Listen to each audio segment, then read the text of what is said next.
All right, a pleasant good morning to you from Tony'sPicks.com, and welcome to Night Moves here for Sunday, December the 14th. We're ready to go here with our NFL action here for Sunday. Got a huge card here, a great card of NFL action on Sunday. We've also got NBA back in action here on Sunday with our another one of those makeshift schedules anyway, piecemeal the games here on Sunday. And also we've got NHL action here as well tonight. And also going to look at a college game or two. And of course, we've got great action on Saturday, didn't we, with the best game in the world. Army and Navy was just terrific there with the Army-Navy game on Saturday. Really awesome game there. Yes, there's no doubt that, you might look at it as if, the gameplay isn't as good there, right? But still turns out to be a pretty awesome game. And was, of course, 17-16 there on Saturday. Navy drove down 50 yards, got the game-winning touchdown with 6:37 left, and then made the necessary stops. Under is now 18-2 in the last 20 games, so stayed under for sure, just as advertised there with Army and Navy. And we gave you the under here on Night Moves last night in that game. So Navy gets the win. It was a really good game. And of course, a bowl game last night as well. Washington took care of Boise 38-10 there in the very final LA Bowl. So Boise's quarterback got knocked out of the game there in the first half. Huskies led 24-3 at halftime. Williams, 4 touchdowns for Washington, and Boise failed to cover the spread in 5 bowl games in a row. So goodbye, LA Bowl. No one's going to miss you, I guess. No one's going to miss any of these bowls, I guess. I will. But this is what the fans want. Get rid of these bowls here. So it's just not great for bettors to have less options, that's for sure. But that's just the way it's going to be in the future. So, all right. Appreciate you guys coming in, joining me here. I'll wait for a few more people to get in. Maybe I talk real quick about the action here last night at the NBA Cup. We saw the two teams advance to the NBA Cup here on Tuesday, but we did have the final results here on Saturday with the semifinals. It was in the game Eastern Conference Finals in the NBA Cup with the New York Knicks defeating Orlando 132-120. The Knicks blew a lead there. Orlando kind of came back, and then in the end, though, the Knicks were the team that kind of pulled away there to earn that bid here for the finals. The finals is the only game. I may have stated incorrectly last night, just a slip of the tongue, because I had mentioned it earlier in the week. The finals do not count in the final regular season standings, but these games that we're going to play tomorrow and the next day kind of make up for the missed game that the teams have because of the scheduling there with the NBA Cup. Over in the Western Conference, a big upset. Oklahoma City loses for just the second time this season. They're 24-2 after the 111-109 victory. A great performance there by San Antonio to get the win as a dog Yeah, we gave you the winner there in that one with the. Oh no, we were on the over. Oh, we were on the over there. Didn't quite get over. What a mind move actually on the over, wasn't it? When we were on the show here last night, the total was basically what 224 and a half. When the game by morning it was 233, but maybe that had to do with Wemby. We knew he was in. We told you Wemby was going to be in, and hey, he looked great, and so did San Antonio. They're going to play for the money against the New York Knicks. Pardon me. What a night with the UFC final UFC on ESPN. But uh, so it'll be the New York Knicks taking on the San Antonio Spurs in the NBA Cup. How about it? There and who do you like in that one between the Spurs and the Knicks? We've seen the line come out for the NBA Cup Finals. It's New York 2, maybe 2.5, total around 227.5, 228. So there you go, NBA Cup on Tuesday night at 8:30 Eastern, 5:30 Pacific time, and Wemby in there, of course. We'll see. The Knicks could be without Shamit, of course, he's out, and McBride also probably out now, but should be a good one on Tuesday night. And we're back in the NBA here on Sunday as well. We're going to preview the NFL card and get rolling here on the show. Thank you for joining me. See who's here. The members of the chat all-stars, Timmy Chushu there, and Andre had a big day. And Timmy says the Spurs did it, LOL, and SF9er likes lawns in a French game tomorrow. And I'm waiting for the Big Bash League to start here this season in 15 minutes. Anybody up for a little Big Bash League? All right. Hey, might as well get into it, get into the NFL action here. I want to hear from you in the chat with some of these games. A big card tomorrow here on Sunday. Let's get rolling with this one. It's going to take a few minutes to get through these games, huh? But got to do it. It's going to be a great day of NFL. We got 8 games on the early slate, 5 in the afternoon. You know, we get through those buys, and all of a sudden we've got big-time games and some clunkers as well. But, hey, we're going to cover them all right here on Night Moves. All right, there's Kevin in the chat. Here we go. Let me bring up the graphic for our show that I'm supposed to bring up here. Still kind of getting used to it. There we go. All right, I'm ready to go here right now with the games. Here we go.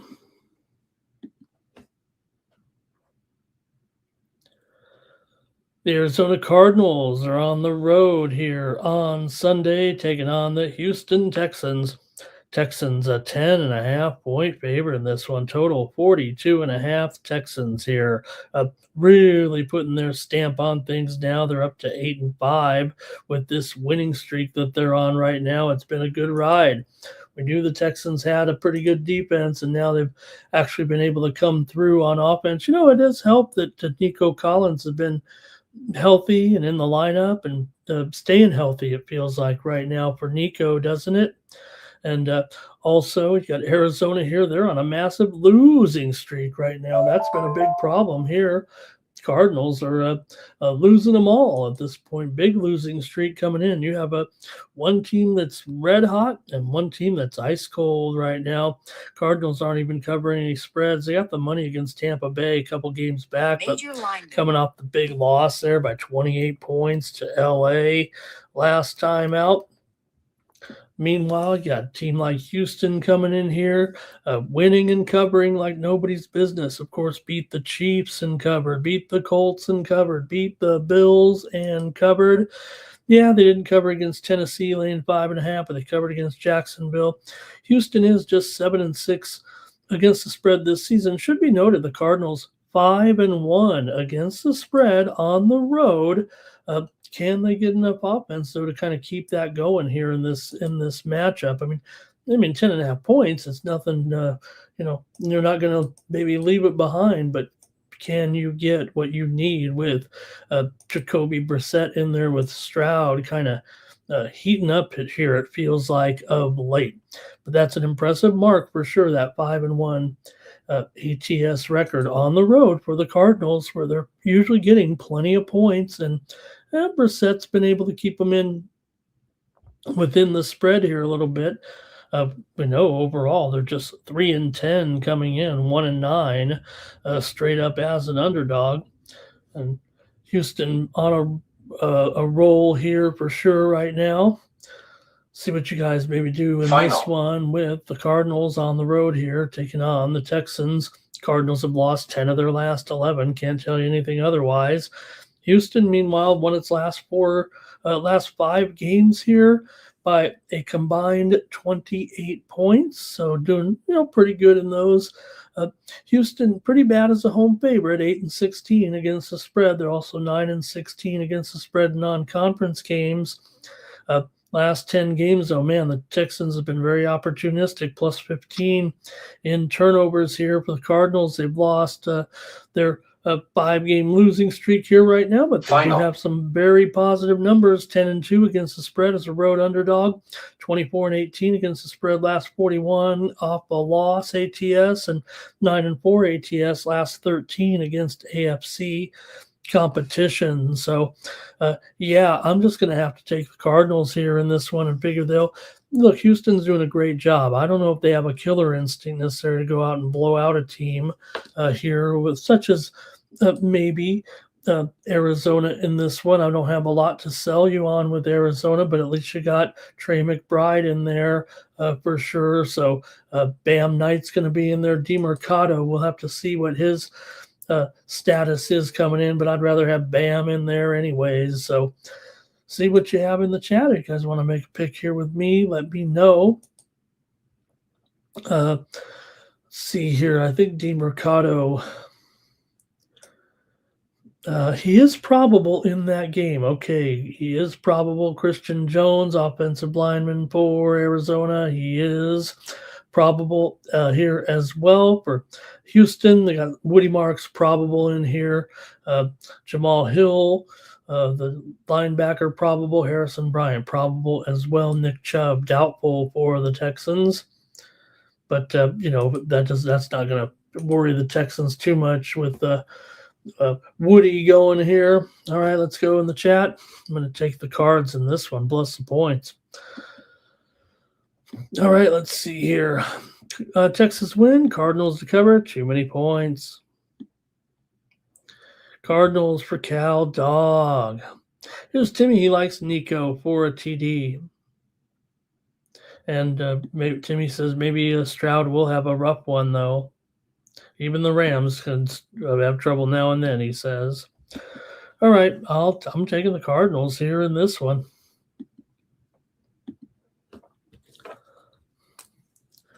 All right, next up, the Raiders are going into Philadelphia, and just a little trick up the old sleeve here. Pete Carroll and company going into this one. They've decided they're going to start Super Bowl champion Kenny Pickett here in this one for the struggling Raiders. Now the Eagles have lost 3 straight here as well, but the Raiders are, losing every game. Philadelphia with consecutive losses here to Dallas, Chicago, and the Chargers. Kind of a tough schedule there. But the Raiders have been losing to everybody. They did get the money, though, last time against Denver, getting 8.5 as a 7-point dog.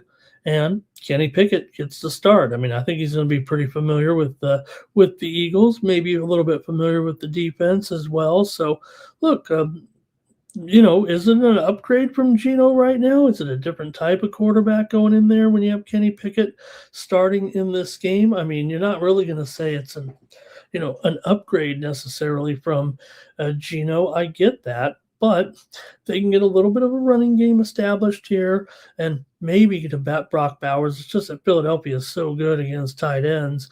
And likewise, the Raiders, the one thing they do well is defend against tight ends. Goddard will have his work cut out for him today, but could be a good day for the running backs here in this game for both teams.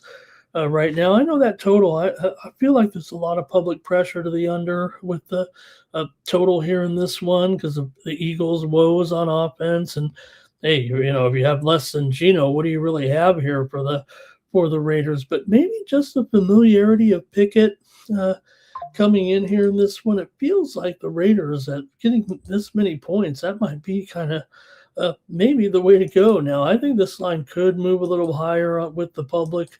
So I'm actually going to go here probably with the total in this one between the Raiders and the Eagles. Now, Raiders are 2-4 to the under on the road. The Eagles are 2-4 to the under at home. But I'm going to go over in this one at 38.5. And I think the Raiders may have surprising success with Pickett in there at quarterback, getting it to Bowers. Now, like I said, it is tough against Philadelphia with your tight ends, but we've seen some good things out of Trey Tucker right now, and we'll see Besh as well in there. So, the Raiders don't have great offense. We know that. Genty really hasn't been what they've needed here, but I'm going to go ahead and try this one over the total here on Sunday between the Raiders and the Eagles. Let's see if the chat, anybody agree? Or final. Who do you guys like in this one? How about Pinero to go over in his field goals? Cal Dog says with the Raiders, you get those backdoor covers. Now, the Raiders are 5-8 against the spread this season, 2-4 against the spread on the road. Eagles are pretty much a 50-50 proposition as a home favorite. Short term, anyway, here in the last couple of games this season, anyway. But long term, maybe a little bit different results for these two teams. Let's see here, SF Niner says he will take the Raiders. How about Brown, TD? You don't know. Really, with Brown and Smith, which guy's going to get the more? It feels like which guy's going to get more targets.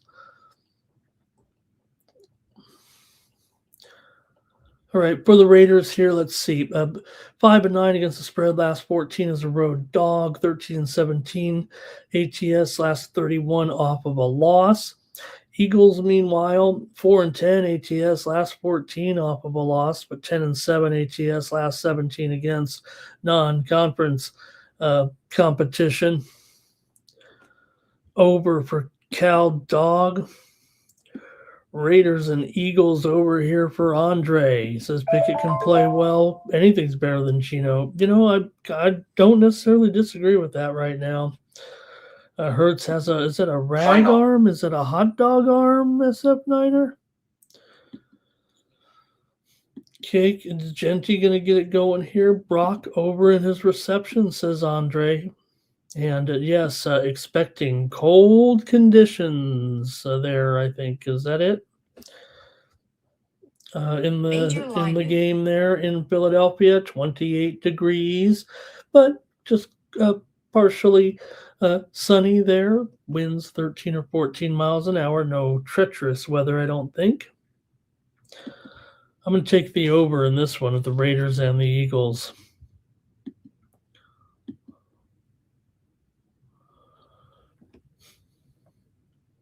All right, the Jets are going to take on the Jags here.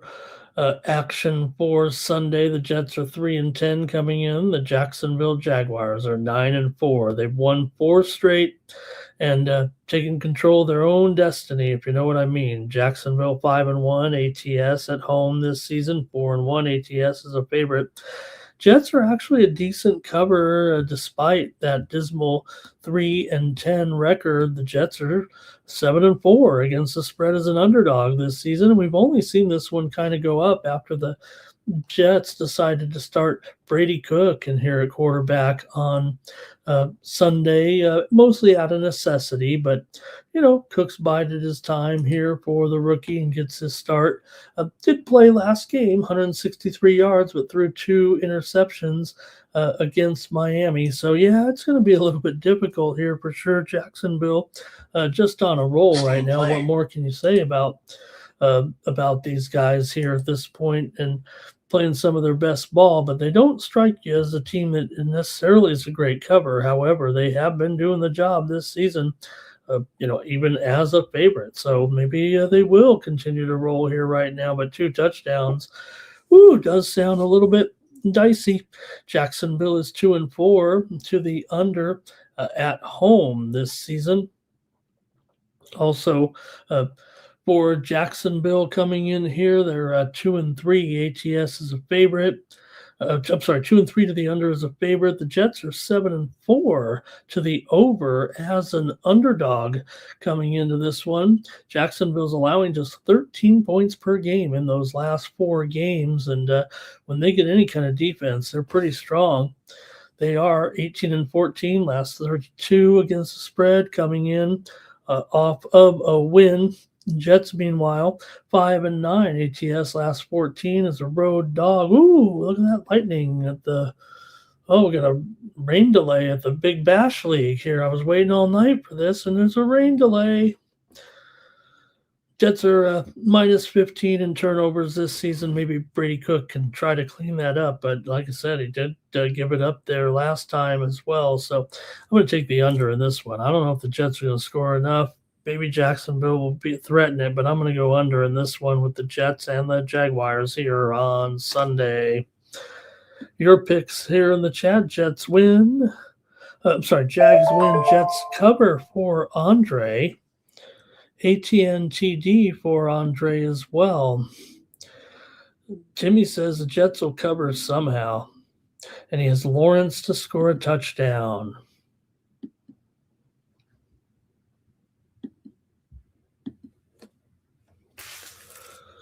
All right, the Cleveland Browns are going to take on the Chicago Bears in the classic matchup. Cleveland coming here 3-10 right now with consecutive losses. Shedeur Sanders has looked pretty great, but the most important stat for a quarterback is to win. Browns are just 1-5 against the spread on the road this season. Meanwhile, you got the Bears here. They've been covering of late. A little bit of a good streak here for the Bears. They are 6-3-1 in their last 10 games overall, 7-5-1 this season overall against the spread.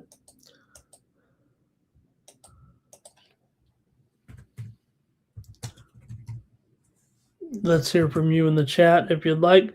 The Bears are 6-3-1 to the over in their last 10. They're 3-2 to the over as a favorite, but the Browns are 4-6 to the under as an underdog. Browns have consecutive losses to the 49ers and to the Titans. They didn't cover, of course, getting points in those. Meanwhile, the Bears lost to the Packers last week. Remember, it landed 6.5. Maybe some people got 7, but it landed right on that number pretty much on the side. And the Bears had their win streak ended by the Packers last week. Still, Cleveland's lost 13 of their last 14 games on the road. They're just 5-14 ATS in their last 19 overall, and the Bears are 8-3 against the spread in their last 11 coming in. That's Browns here have gone over in 5 of their last 7. Let's hear what you guys have in the chat in this one. And Cal Dog likes the Browns here. He also likes the over in this one. Andre says Bears money line. They win by 3. Browns cover with Caleb and Shedeur throwing interceptions. I'm going to take the Browns here in this one, plus 7.5. I'm going to just keep trusting Sanders to be a competitive quarterback is what I think we're going to see from him, at least for now.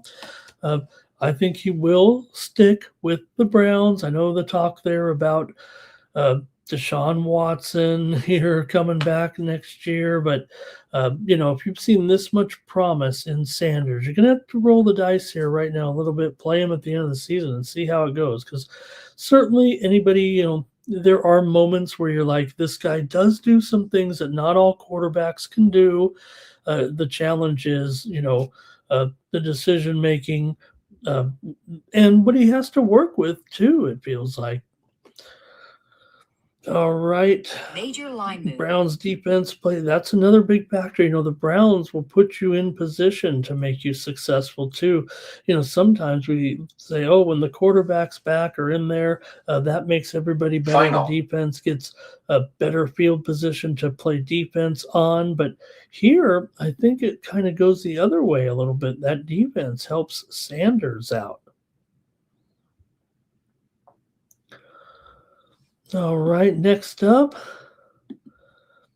We got the big one of the day here with the Buffalo Bills taking on the New England Patriots in this one. Buffalo here on the road. They are a 1 point favorite right now, and the total here, 49. Buffalo comes in 9-4. New England 11-2, of course, on a pretty good winning streak right now for the Patriots, having won 10 games in a row, 8-2 against the spread in their last 10. Buffalo's failed to cover in 5 straight meetings against the Patriots here. Now, Buffalo has won 5 of their last 7, and 6 of the last 9 meetings between these two teams have gone over, but the Patriots are 4-1. ATS is an underdog. It's pretty closely rated. I don't know if that's even a valid statistic here, even though the Bills are 1 or 1.5. They are the slight favorite for sure. Buffalo 4-7 ATS as a favorite. They are 3-3 ATS on the road. New England 4-3 ATS at home. Buffalo just 1-5 ATS on the road here so far this season. Meanwhile, New England 4-3 ATS at home. I've got the New England Patriots to win this game over Buffalo. I like New England here. I have New England to be the AFC representative in the Super Bowl this season. So I think this is an important game to solidify that position. Buffalo's the one thing you can give Buffalo, I mean, they are scrambling here for the playoffs. And who would have thought that? You'd think they'd be, working for position here, trying to make sure they get a home game. I mean, that's where that's where they were for the first several weeks of the season, right? But it's all been a little bit different now. 9-4 record. No one's going, but they're in 6th place. I mean, they're not going to win this division against the Patriots. Even if they win this game, it's going to be hard pressed to come all the way back. The Patriots seem that solid right now. They're 2 games back here with 4 games to go. So that's very, very difficult. Now, the Buffalo Bills are going to the playoffs. Don't worry about that. But I'm going to take New England here. This one means, they're battling the Broncos. The Broncos play later in the afternoon. The Bills, I'm not saying that they can lose and still make it. You do want to try to make sure you stay out of the 7th position, but most likely they're in no matter what. I actually think New England's got a little bit more to play for, even though the perception is that the Bills are playing, or because they're in 6th place. But they're kind of in here right now, I believe. They're not going to, even if they lose this one, I think that the schedule's okay for them. I'm going to take New England in this one. Like I said, I've got New England. They're my team in the AFC right now. I think they did some things earlier this season that only teams that go to Super Bowls do. Here we go with some picks from you guys. Drake May to go over in his passing yards here. How about, let's see, Cook. What do we got here? Cook, TD. What happened to Cook last week? They were giving me a hard time on that show. What happened to Cook last week, right? What happened to Cook last week? Dalton Kincaid. Oh, he's got a good match. Where's that Andre comment? Yeah, Dalton Kincaid's got a real good matchup here in this one. And got him for a TD there. Yeah, don't mind that. And don't forget about that weather. It's just going to be there's cold and maybe some type of snowy precipitation there. Nearly a 50% chance. It will clear up later in the game. They say, Drake May, playing his football there at Carolina really hasn't faced these kind of cold conditions like Josh Allen. Well, I'll give you that right now, but to me, it's Buffalo defense that's letting these guys down. And look, I think the Patriots defense is far better than Buffalo's, to be honest, or at least in my opinion. But this one, I don't know, it's a pretty high total. Here we go. Let's see. Toss up first half. Bills first half here for Cal Dog. Bills definitely give up a lot of big plays. And look, Diggs. How about Booty? Booty's been a revelation here a little bit. He had a good game last time. Remember, he had been injured there a little bit. But, hey, as long as we can get him to shake his booty and get into the end zone last week, 5 receptions, five targets, 4 receptions, and a touchdown. Shake, shake, shake. Diggs over in his receiving yards. He's so covered, it's tough for him to get and there's no doubt Diggs attracts a lot of attention, but this is a great situation for him. Not this game. I'm just talking about being in New England. I think it's good. And you got also Demario Douglas has been getting in there and getting action each week. He's very consistent, a very reliable target. Hunter Henry has been a revelation for Drake May. Unfortunately, the Bills are probably number one against tight ends, so we'll see. It makes it a risky play here against Buffalo. His previous game against Buffalo, 4 targets, 2 receptions for 46 yards. He is coming on, though, but Buffalo does pretty well against tight ends. How about May for an anytime touchdown, says FS Niner. Andre says Patriots plus the points. Andre will take those receptions, though, with Henry over. Henderson over and Curry. Yeah, look, this is one of the best matchups in the game will be the Patriots running game against the Buffalo defense with Henderson and with Stevenson. We've seen Stevenson getting more action as well here of late. It feels like he's kind of catching up. Remember, Henderson kind of fell, or Stevenson kind of fell out of sorts a little bit, and they were going more with Henderson with those spectacular plays, but over the last couple of games now, it's been Stevenson that's kind of climbing back up here. Of course, he was out for 3 games, remember. So Ramondre healthy here, and he's getting more action. So I think it's the best matchup in the game for me. Dalton Kincaid, for sure. He'd be a player that I'd look for in the props, but also Henderson and Stevenson are probably my other favorite players. Diggs is happy here, right? All right. I'm taking the Patriots.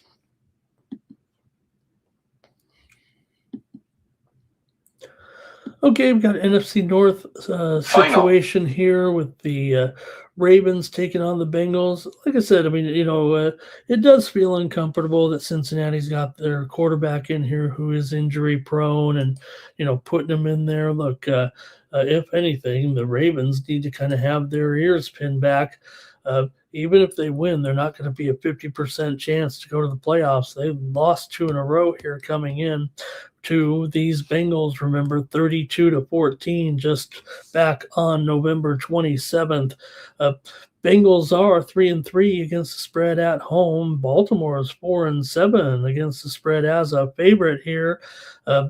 Baltimore's been struggling, man. That defense, look, you thought it would be a little bit better. And yes, when Jackson came back, it did make it a little bit better. You have basically here, with Burrow back in there, Jackson in there, and both these teams maybe not heading for the postseason does make it kind of, what are we doing here? But I think the Burrow has a little bit more momentum, it feels like, coming in here. Baltimore's failed to cover in 4 straight games. Cincinnati's covered in 3 straight games right now, including that 32-14 win over Baltimore. I think Cincinnati's in a great position here, actually. And look at this total at 52. You got to be kidding me.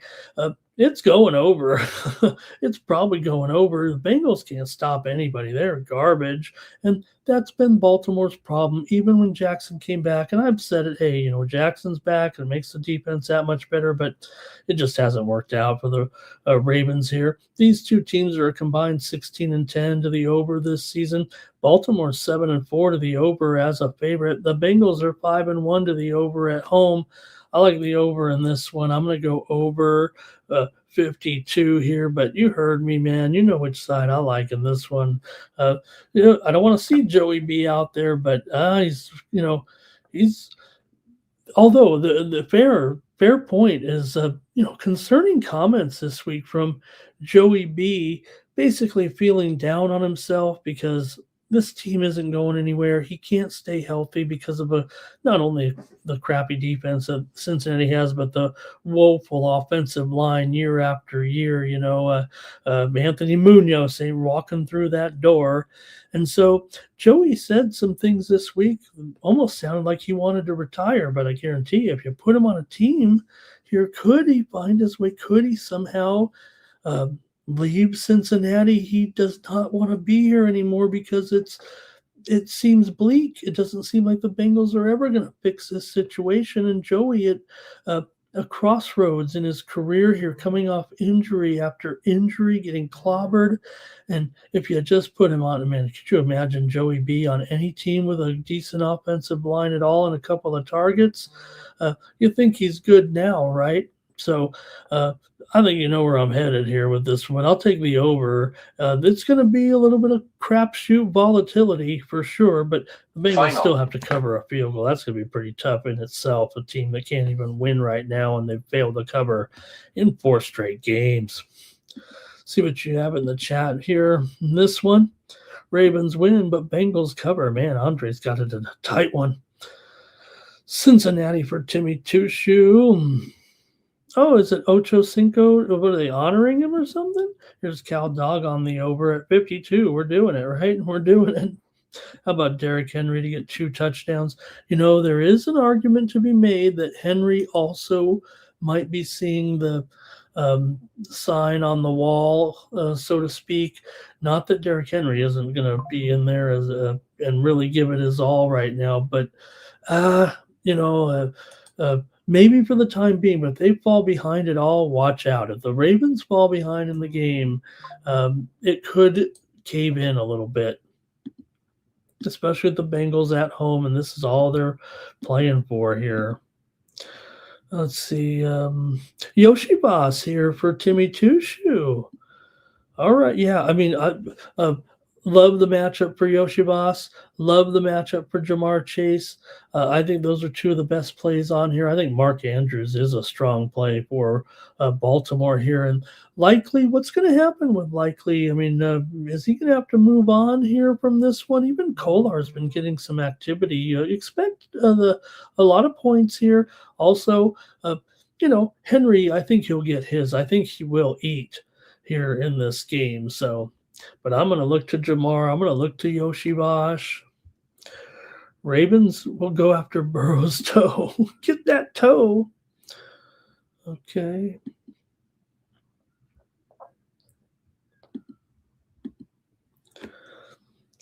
Hey, all right. My Chargers are a 5.5 point underdog at the Chiefs. Are the bookmakers not watching the games here right now? No, I get it. This is it. The Chiefs, I mean, come on.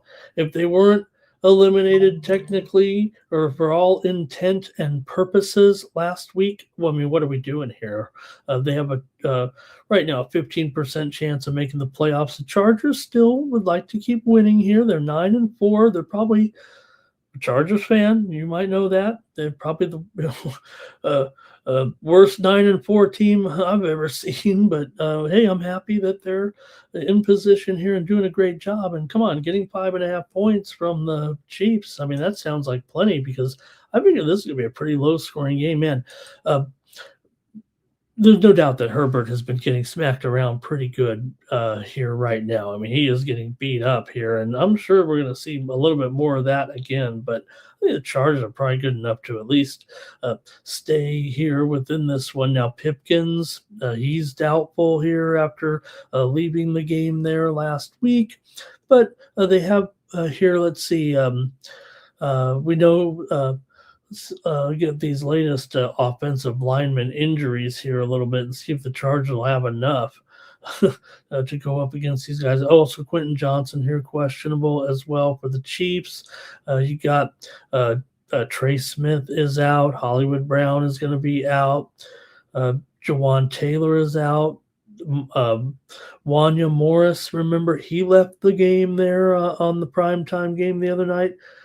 He's been out. My man Josh Simmons, pretty good rookie year for Simmons. I think he will pay off in the end. I think he will be a long-term solution for the Chiefs at tackle. I expect him to be a very, very strong player. He's out of this game. I'm just looking ahead to the future for the high draft pick here of the Chiefs, Josh Simmons this year, the rookie there. So I got to take 5 points with my Chargers here in this one. I think, probably look at a game where pretty low scoring as usual. Like I said, I'm one that always have been looking to the Chiefs, looking to unders with the Chiefs. They play a lot of unders, no matter what you think about Mahomes and they're struggling targets. Obviously, Kelsey, this feels like it. Even if we want to make fun of him as fans and say retire Kelsey, you do hear his quotes every week kind of saying, yeah, maybe it is time here. So Chiefs have been struggling. Chargers have been playing well. There's no doubt. Chargers have won a couple in a row here, despite their offensive line woes and getting beat up. They beat Philly. They beat the Raiders. Okay, they lost to Jacksonville, got crushed in that game. I thought they would play well in that game, and they didn't. So hopefully we'll get a repeat here of that. But you could say that Jacksonville's playing better than Kansas City right now. Kansas City hasn't covered a spread in over a month here, coming in off of losses to Dallas and Houston here right now. Kansas City, this is where they're struggling here to even come close, it feels like, in some of these games. So I'll go ahead and take the Chargers at 5.5, but maybe more so. I might be more interested in the total when all is said and done. But the Chiefs have failed to cover in 5 straight. They've gone under in 7 of their last 8. 4 of the last 5 meetings between these two teams have gone under. The Chargers have lost 7 of the last 8 meetings to the Chiefs overall, but they have covered 4 of their last 6 and won 5 of their last 6 straight up. So let me try the Chargers here. They are 2-0 against the spread as an underdog this season, despite all those kind of negative trends, but they are 1-4 ATS on the road. So you got to kind of weigh it there. Chiefs are 4-7 ATS as a favorite, but 4-3 ATS at home. So Chiefs have been winning this thing every time until that meeting back in September when the Chargers won 27-21. You could throw that game out because of the venue, but still, because that was the game, remember, in Brazil. But 5.5, that's good enough for me in an NFL football game with Justin Herbert. He might, as long as he doesn't die in the game. All right, here we go. And Chiefs and Reed are mad. They're going to smack Herbert. You know what? I think this is what why the line might be as high as it is, and maybe they will. But it's not going to change the fortunes of the Chiefs. I don't think they're going to turn it around here and make the playoffs, even with a win. So, if this is their Super Bowl, so be it here. But I thought it was supposed to be last week against Houston, trying to spoil them because they needed it at that time too, and came up with a 10 spot at home. Now, Houston's defense is better than the Chargers. We know that. Jones could have 2 sacks, says Andre. Hunt for a touchdown. Pacheco over in his rushing receiving. Andre obviously has the Chiefs in a big one here. Cal Dog says the Chiefs just don't cover. They just don't cover. Cal Dog, right? I mean, this one, guys, it could easily be 24-21 here. That might be too high. How about it might be 20-17, something like that. Chiefs win, Chargers cover, says Andre. Hampton in to the end zone, says Andre here. I think we're from what we've seen, and Vidal was still getting carries, but I hope they're just not rewarding him, because to me, when you see Hampton right now in that first game, remember he's only been back for that one game. When they gave him that ball on that kind of that sweep, when he gets ahead of steam running with speed along the outside, I don't think there's a lot of backs with his size and speed that can kind of get to the outside like that. And it makes it tough on support tacklers there trying to come up from the secondary if the corners or the safeties are coming up to try to make those tackles.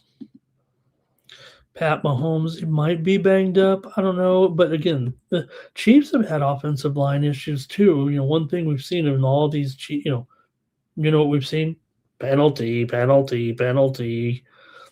Andre likes the under. All right. How about Rice here, says Timmy Two Shoe. No, I don't like the matchup actually for Rice. In fact, I think Chiefs. To me, my favorite play in the game is probably going to be Lad McConkey. I know I struck out with him last week. Anybody who follows me knows I thought McConkey was set up. I said, lad or lad. Yeah, he could have laddered him down. I mean, he was practically a no-show last week with one reception for 12 yards. I'm going to take my chances again probably here in this one and say that Lad is probably my favorite play in this game, in this one. And I'll have some props over at Tony'sPicks.com for the NFL games. I'm really focused on the props here as my featured coverage at Tony'sPicks.com. Not coming in with many sides and totals on some of these primetime games. I think the value in the props, and again, I think that, I would keep the costs down a little bit on those packages because we know the limits are a little bit less, but you still got to get off a good amount on these props when we're giving them out here on these packages. And I'm going to be going at it here for sure with that Vikings-Cowboys game tonight. And Timmy says Herbert going to be targeting with Johnston here coming in with that questionable tag in this one. Yeah, for me right now, I am showing Johnston still as questionable. We're going to have to wait for the morning reports here to see if he makes the game here in this one. He did not practice on Friday. So it's never a good sign, of course, when they appear on the injury report late in the week, suggesting that the injury, if it was a groin injury, so I know they were talking about it, that he had it, but it feels like it got worse in a practice here. All right. Well, hey, we got to preview them all here on Night Moves, so why not? The Commanders coming in here with their 3-10 record. The Giants come in 2-11. Both of them haven't won in over a month or longer with these two, but someone's got to win this game. And, well, maybe it comes down to who's got the worst defense. I think that'd be Washington. Washington's lost 8 in a row. The Giants have lost 7 in a row, but got Jackson Dart coming in here now. Looks like Daniels isn't going to make that lineup. The elbow injury was re-injured. Apparently not any, wasn't a thing where he could go out there and do some permanent damage, I guess. So just not going to be able to go here, and you're going to have more Mariota. So to me, I'm going to think this is going to be Jackson Dart's game, man. I'm going to take the Giants here in this game. We can break it down a little bit, but I'm not going to go too long on this crummy game. I think this is a Jackson Dart's game here. I think the season's over for these guys. We know it, but I think at least we might have one day of Jackson Dart here right now. Washington's lost 7 of their last 8 games coming in. We know the Giants here have gone over in 7 of their last 8. I mean, I get it. I know that they've given up a lot, but look, Washington is 4-9 ATS overall, 1-5 ATS on the road, 2-8 ATS as an underdog. The Giants here, they're favorites for the first time this season. They're 3-2 against the spread at home. They've also gone over here in 8 of 13 games this season. Washington is 2-4 to the under on the road, but I like the Giants. Probably should take the money line. I'm not going to do that on this show. I'm going to take the spread, but I look, when you got 2 crummy teams, I don't blame you if you want to if you are following or tailing me and you want to go money line, maybe even I should do it. But hey, on these shows, I'm trying to give you what I think is the strongest opinion. I think the Giants have a better chance of covering this number than the Commanders do right now. That's for sure. Mostly, hey, no problem with the Mariota. He's come in and done an okay job in some of these games, but look, they got shut out by Minnesota last week. We were all over Minnesota there, but they got zeroed, okay, against the Vikings here. So you got to think the Giants should be able to handle this one. Giants here at consecutive covers against the Bears, Packers, and Lions. And they did lose to the Patriots by 18. They weren't awful in that game there for a while. They were kind of hanging in there, but I think it just showed the prowess of the Patriots in the end. And, they were also competitive against the Giants, even though that was rated as a close game at home, remember, but a little bit too much CMC in that one. But I got to take the Giants to win this game, man. Give me the Giants for sure. And, I held the bag this year. I thought Washington would be better. I thought Daniels, I don't think he was a flash in the pan, but it's been an injury plagued season.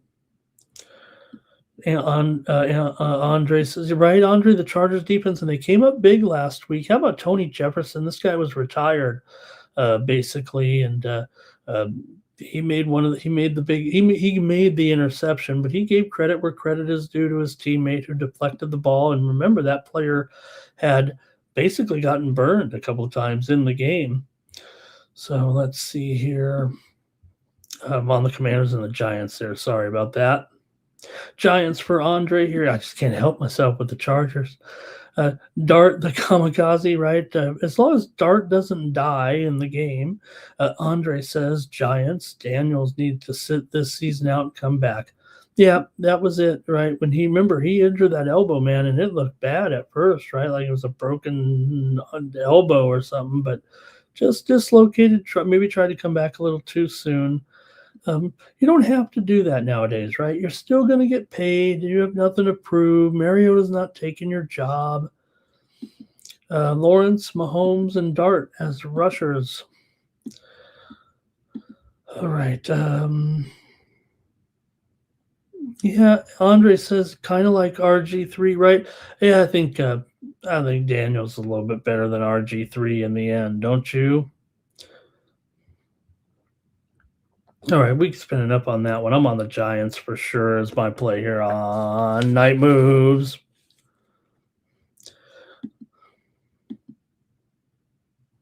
All right, gang. This is it. Everyone's so hey, you would look and say a 14-point game. I don't want to see it. But this might be like a car wreck or a train derailment or something. You're gonna want to see this. You're gonna want to see this through. Maybe, just maybe. My man Philip Rivers. All right, I'll admit it. I'm a huge Rivers fan. You know that I'm going to be a huge Rivers fan, and I know what we're getting in with 44-year-old Philip Rivers. I get it. He's not going to probably be any different than the last time he took the field in the NFL. He was terrific, actually. He was playing, if you remember, the Buffalo Bills in that pandemic game, and there was just too much Josh Allen and not enough defense. Philip Rivers was pretty good in that game. Walked off the field for the last time, he thought, at the time. And the Colts have these problems here, right, with the 3 straight losses because of the injury to Danny Dimes here right now. Hey, who's better, Philip Rivers or Danny Dimes? Okay, let's not go too far. Danny Dimes still probably a little bit better, but Philip Rivers is not going to look lost out there. Is he going to could he get chased down by the awesome Seahawks defense? Probably. He goes, hey, well, I'm not going to outrun anybody anyways. Does Philip Rivers know how to do things like get rid of the ball? I mean, there's no more cerebral quarterback probably maybe in league history than Philip Rivers. That's why he succeeded the way he did. He knows the rules of the game, if you will, and look, he's been coaching high school football here for the last few years. His son, Gunnar Rivers, there. And the other thing is, they talked about the relationship with Rivers and Colts quarterback Riley Leonard. Leonard, he is a little hurt. Maybe he is, but it wouldn't hurt Riley Leonard to sit here and take a few more notes just one more time for a few weeks from Philip Rivers. Now, both guys, Philip is coaching football down there, living in Fairhope, Alabama. Where's Riley Leonard? He's in Fairhope, Alabama. Philip Rivers has the Field of Dreams out there outside of his house in the backyard, the 50-yard field. Did you see it on the Gruden TikTok or reel where the 50-yard field, and that's where Philip brings his, guys like Riley Leonard, guys like his son, quarterbacks, team, players to throw to. And he says, look at the corn growing out there like the Field of Dreams. But Philip Rivers knows what he's doing. It's unfortunate he's going up against this great defense like the Seattle Seahawks. But remember, the Colts, we're not throwing away the season here on the Colts, right? If anything, maybe because of the fact that they've had to try to go through with some of these other quarterbacks once Jones went down, that's kind of hurt them a little bit, and they've fallen out here. But this is a last ditch effort. If they win this game, they're still going to have 50% chance of making the playoffs. Being in third place in that AFC South here, but still, you're basically have the same record as the Texans. Yeah, Texans have the leg up on them for sure right now, but I think Philip gives them a chance to stay in this game here. Philip, if there's any kind of backdoor situation, Philip is bound to find it. We're not going to fault the Colts here at all for what they've accomplished, right? I mean, they've had a heck of a season. Hopefully they don't. I mean, I don't know who they're going to replace in the playoffs. They're probably not going to make it, but they were having a pretty good season with some pretty good players all over the place, right? From in the receiving game, of course, Jonathan Taylor as well in the backfield. Now, look, Seattle's top 5 rushing defense. They'll probably be able to clamp down on Pittman and Downs and Pierce, but those are some pretty good targets if Phillip can get them to them. We know Pittman can go, and Pierce has been on fire here of late. I'd almost take the Colts receiving core over. Now, look, JSN is the best. We know that. He's a record setter here. He's trying for the NFL record, but Cooper Kupp is, maybe benefited from JSN, but he hasn't done much. Rashid Shaheed finally ran a kickoff back, but he hasn't really done as much, in the passing game, although he did get off last game. But again, it was the kickoff return that he had that was really spectacular. Ty Warren has a great matchup here against the Seahawks. This is one area where they do kind of struggle. I've got them in probably the bottom 8 against tight ends. Philip Rivers knows how to use a tight end. So I think Ty Warren is probably my favorite player on the Colts here in the prop game on Sunday. Meanwhile, for Seattle, look, as long as Darnold can get off here, he has a great situation with JSN to have a strong game. And also watch out for A.J. Barner here, the tight end for the Seahawks. He's going to be sneaky here, and I think you're going to want to look to him in the props here in this one. But for me, I'm going to take the over in this one. I'm trying to sell you on the Colts. I know it's hard, so maybe I could just sell you on the over here that Philip can get his. And there's no doubt, great defense for Seattle. Maybe they will clamp down. Maybe they'll crush Philip and send him back to Fairhope, Alabama. But Philip Rivers is going to be the quarterback of this team if they and maybe even for another week, but until they're officially eliminated or so. And then you bring in Riley Leonard, right? You send Philip back home. Thank you, Philip.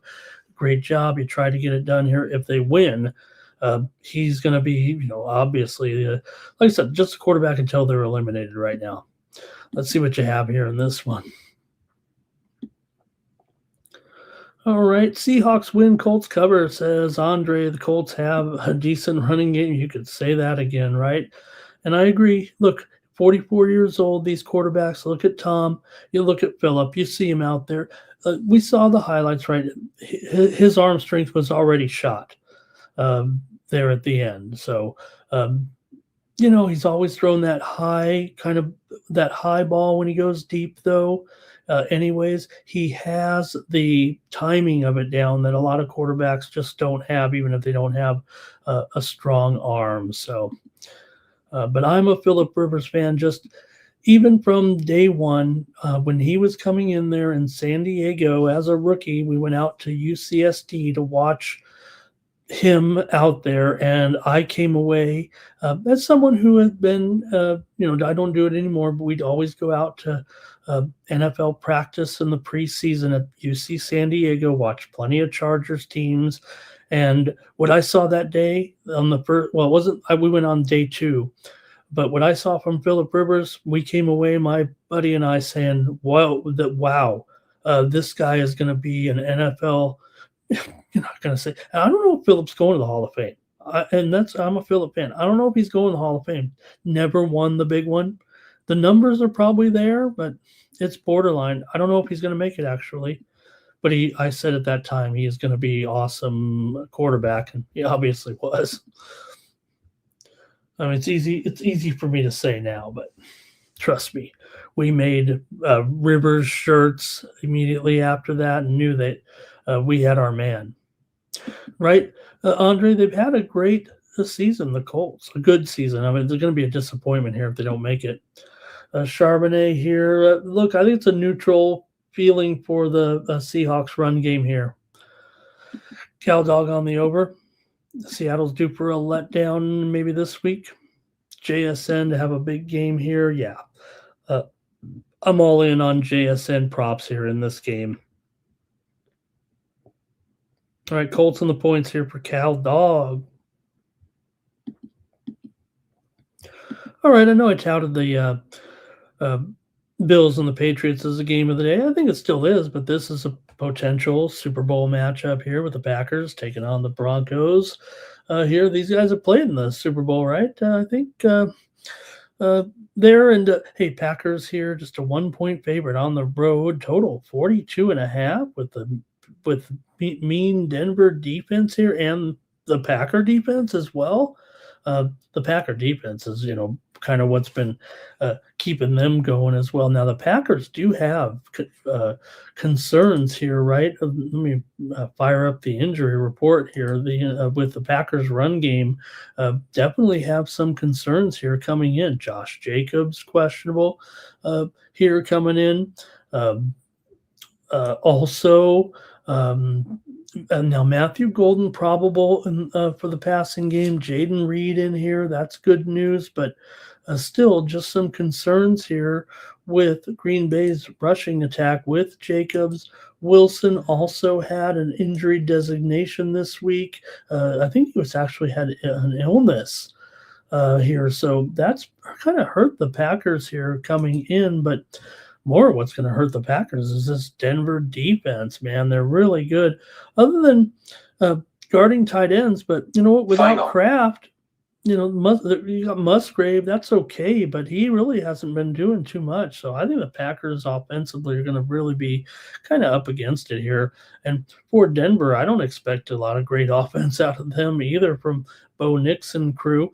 I don't think R.J. Harvey, I mean, even though he stepped up in here and emerged as a number one back, I mean, he's going to have to go alone here, it feels like. Who are you going to go with? You're going to go with Tyler Batty in there and Jaleel McLaughlin, who did look pretty okay. He had some touches in there, but Cortland Sutton, I got him as an average matchup here, but beyond that, I don't really like it at all for Denver here. I got to go under in this one. I think we got a grudge match here in this one with Denver and Green Bay. I'm going to take the under with these two. You got Green Bay's, 9-3-1, winners of 4 straight. I get all that, but they are coming in here right now with a 2-4 spread record on the road. Denver is a 3-1 ATS as a dog, if you really want to look at it that way, but more so Denver 2-4 to the under at home,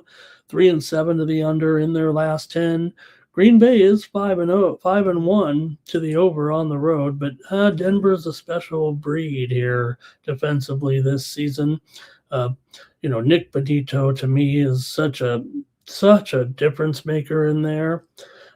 Denver's won 11 straight games at home, 10 straight games overall. Green Bay has won 4 of their last 5. They beat Denver in 4 of the last 6 meetings, but not going to worry about that in an interconference game here. But give me the under here in this one with Green Bay and Denver. Final.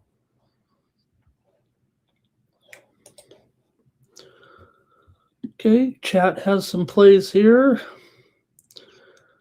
in this one. Let's see what you got. Broncos for Andre. He'll take the point. Do I have the old line? Do I have a bad line up there? Right now, guys, 2.5 you guys are putting up. I'm showing it as 1. Andre says his book has it at 2.5. Hufanga, I mean, these guys, right, love to go under in his passing yards. I have no problem with going under in his passing yards. Look, Dobbs probably has the best matchup of all of them, and it's still not great. Watson here, I don't know. I mean, you're going up against, the top of the top here pretty much. So, all right. Over for Andre, though. He likes it over. Hey, Green Bay, they've gone over in 5 of 6 on the road, and maybe Love can work it out here against this menacing Denver defense. I mean, Green Bay obviously doing an incredible job scoring points in the last 4 games, averaging nearly 27 points per game. Right now in these last 4 games, but Denver's done a nice job too on offense. Although they played Kansas City, Washington, and Las Vegas the last 3 games, averaging 25 points in those 3 games. And Andre says Jacobs is hurt.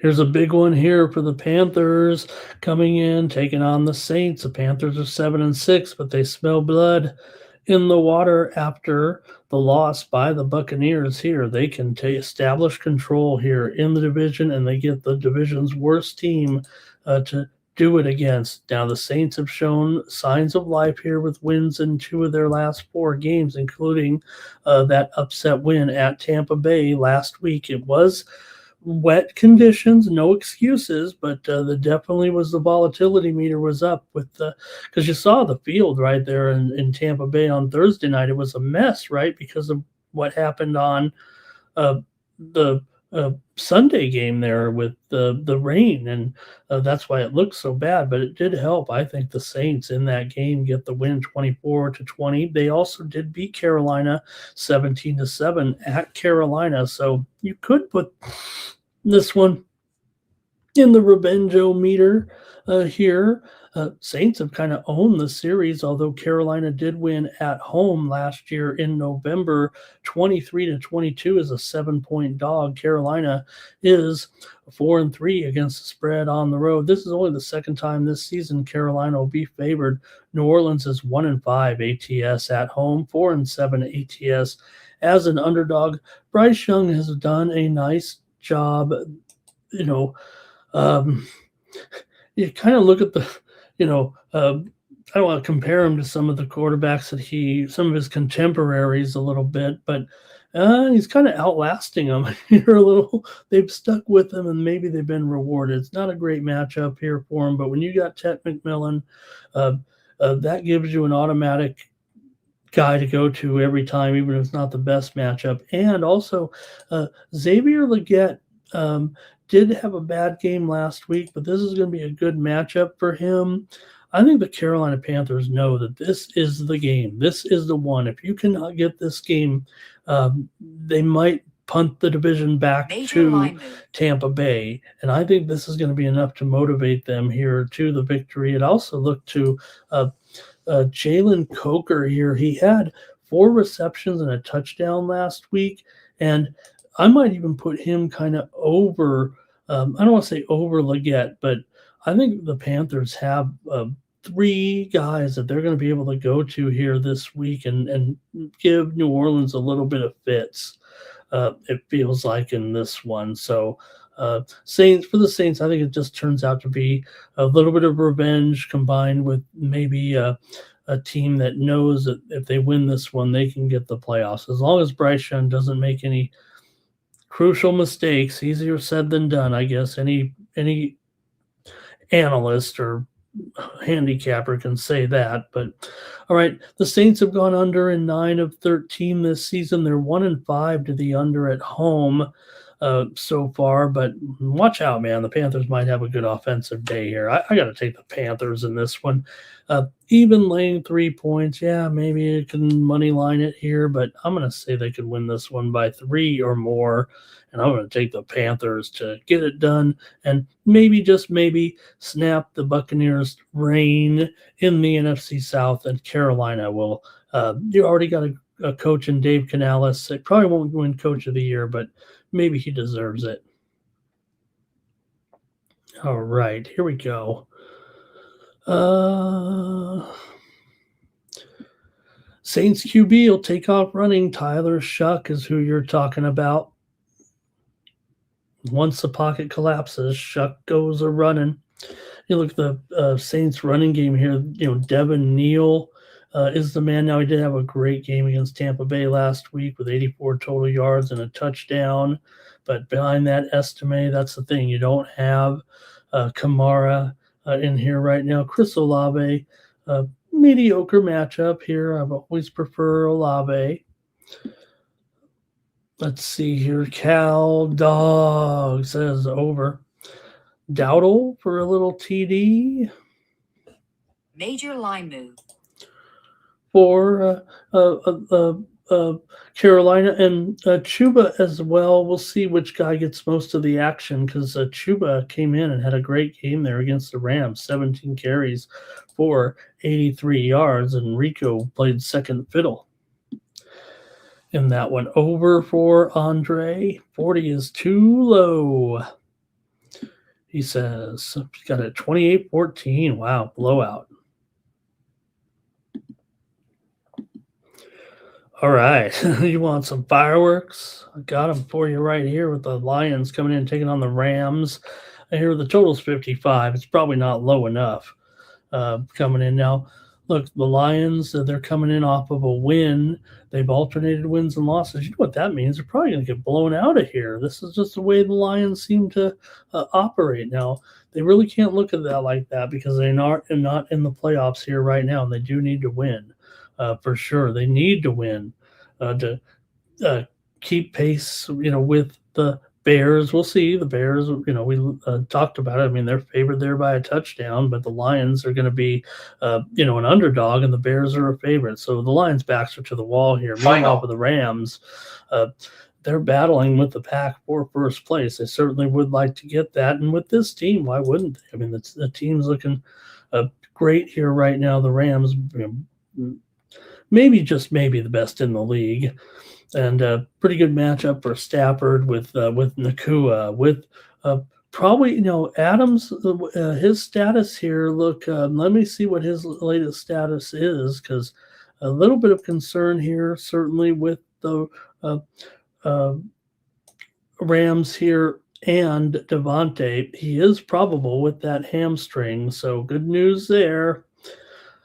For Detroit here, Taylor Decker out, questionable. Khalif Raymond questionable. Awasika questionable on the offensive line. We saw these guys, coming in the Lions with a really inexperienced line. My man Terrion Arnold went out last couple weeks ago after getting his first interception. The kid from Alabama who's done a terrific job so far. Terrion Arnold,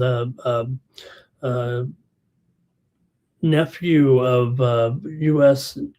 women's national team player Jordan Bugg. He looked good. So the injuries have continued here a little bit for Detroit, and I think they might actually be up against it here. If the Rams, feel like they need it, the Lions kind of get behind here a little bit. It could be an issue. Lions are 1-3 against the spread as an underdog this season. The Rams are 9-3 against the spread as a favorite. Rams come in off the win over the Cardinals. They beat them by 28 points after they lost that game, of course, on the road to Carolina. It doesn't look so bad now, even though they're a 10-point favorite and lost. But they won and covered against Tampa, won and covered against the Niners, beat the Seahawks, even though they didn't cover. Rams are 4-2 ATS at home, 7-3 ATS in their last 10 games. Rams have gone under in 5 of 6 at home here, but man, this one looks like it's going to have a lot of points in this one. So maybe that Rams defense can hold them down here a little bit. I'm just going to take the Rams to win and cover over the Lions and win it by more than a touchdown here. I'm taking the Rams in this one. Here's Andre likes the Rams money line. Puka Nakua. Nakua has an incredible matchup here. He's got to have one of the best matchups of any. I'd ramp him up here. He looks just outstanding out there, doesn't he? I think the Rams, I'm not calling them the greatest show on turf, but they kind of have the targets with when Adams is out there. Tough matchup for Parkinson here, but I like Stafford, Nakua. I'd even go probably try to get a little Devontae's out. Uh, Tutu Atwell also, I believe, Final. has been activated from the injured reserve, so he will play in this game. Atwell will be returning to the lineup for the first time, I believe, since week 5 here. So I think he's going to be a sneaky play for sure. He might have to pass Whittington on the depth chart a little bit, but it feels like Whittington's going to get buried here. And I think Tutu Atwell might be the guy. If Adams has any designation at all, or if Adams is ruled out, Atwell, I think, will be the man to get with over Whittington here in this one. And I think the line will be pretty good, actually. Give me the Rams. Okay, the Titans are going to go in and take on the 49ers. Now, I will say this. From watching the market activity, the sharps are really on the Titans here for sure. The line here is at 12.5. It's been mostly 12.5 here right now. Tennessee finally got a win there. They beat Cleveland, even though we end up all we could talk about was Sanders. Who got the win? It was Cam Ward and the Tennessee Titans there. We're getting the win and the cover. Don't look now. Tennessee is covered for their last 5 games overall. That's the sign of a team improving. San Francisco, meanwhile, they're covering spreads themselves. They beat Arizona by 19. They beat the Carolina Panthers by 11. They beat Cleveland by 20. Now, no CMC here. I think it does amount to a little bit of a respite here. Let me see here. I think maybe his status. Oh, you know what? No, he got moved to probable. My bad. I think today it might have been a little bit of injury report hijinks. Saw him move from questionable to probable. He's in. Wow. Okay, great. Pinero will kick as well here, and for Tennessee, man, come on. What are the Sharps thinking here? The 49ers can beat these guys with their eyes closed here right now, can't they? I'm going to lay it with the Niners. I'm going to lay it. Give me the Niners here in this one. Niners are 6-2 against the spread as a favorite this season. Titans are 8-4 to the over as a dog coming in. Give me the Niners here in this one. I'm going to take San Francisco to club Tennessee here. Hey, good on Tennessee. We'll see if they can get 2 in a row here. I will say this, and again, these two teams only meet every 3 or 4 years right now, but Tennessee's 8-1-1 against the spread in their last 10 games against San Francisco. But you have to go a long ways to find all those matchups, believe me. Over the years. I mean, that is over 25 years of games. So I don't think there's that much to it. It just seemed like an interesting stat there. 8-1-1 between these two. This is the Titans' first visit to Santa Clara since 2017. So there you go. All right. Titans here also 0-9 against the spread. Their last 9 wins coming off of a win. So give me the Niners. All right, let's see what you guys have here in this one. Here, Kittle for a touchdown. Niner money line, but they don't cover. And CMC over in his receptions for Andre. Kittle over his receptions and yards. Niners are going to win by more than 10. Expect Brock to throw some inexplicable passing plays. Bring back Mac Jones. Niners will probably give some up. There's no doubt that because of the Niners' defensive inefficiencies, I think that could end up being a situation where you could see this one. It's, I don't want to say only 44, but, Tennessee that, has been involved here in some overs for sure. They've scored 24 against Seattle recently, 20 against the Chargers, 31 against Cleveland. I mean, I thought Cleveland had a great defense.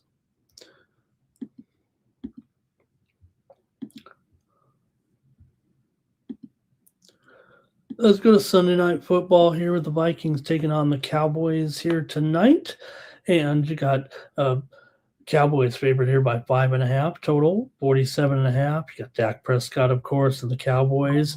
6-1. It's a huge game here right now with Dallas. We know, look, I mean, they're still way on the outside looking in here, but they are breathing here and need this win. Or it's over. That's just all there is to it. The Vikings, meanwhile, they're toast. They're not out of it yet, but they are 5-8. They're still listed as a team that has a chance, but it's just a sliver. So the Cowboys definitely have the motivation here to perform. They've won 3 out of their last 4. Of course, did lose to Detroit. Got clobbered pretty good in that game there on Thursday Night Football, 44-30, that snapped their 3-game winning streak, remember, including beating Philadelphia and Kansas City.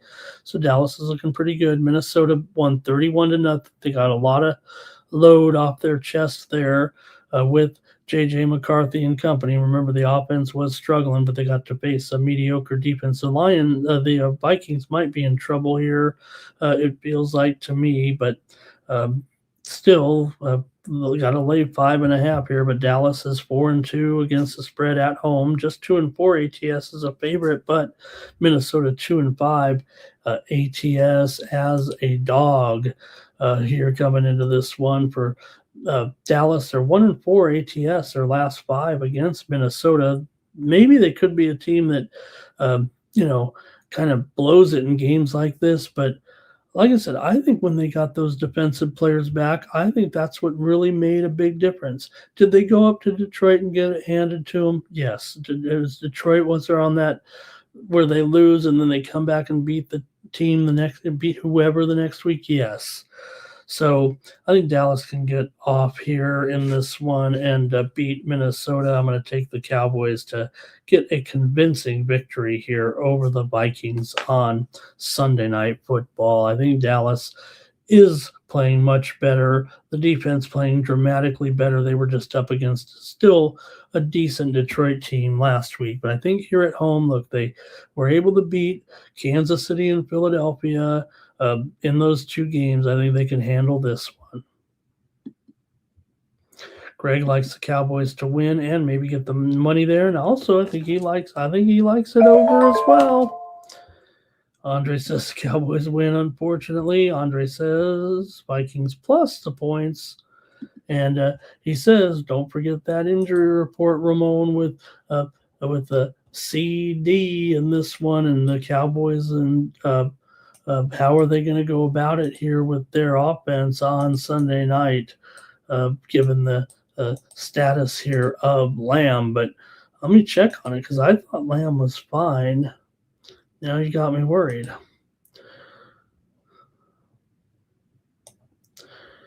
I've got him as probable, so I hope my injury report is right. I do want to respect everyone in the chat for throwing some caution to the wind here, but I'm showing as of Friday before practice that he was listed as probable and went through it here. Let me get the details of his workout.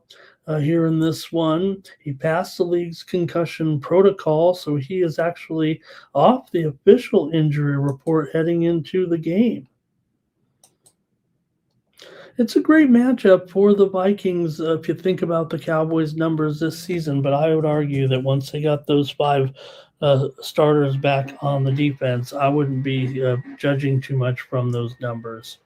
Ferguson touchdown. Flournoy, not a great matchup for Flournoy, but geez, he was all world last week in that game, right? And of course, Pickens was picking his nose or something like that. He was terrible. Flournoy, 12 targets, 9 receptions, 115 yards. Let's hope Flournoy is the number 2 man. I mean, you're not going to disrespect Pickens to his face, but throw the ball to Flournoy.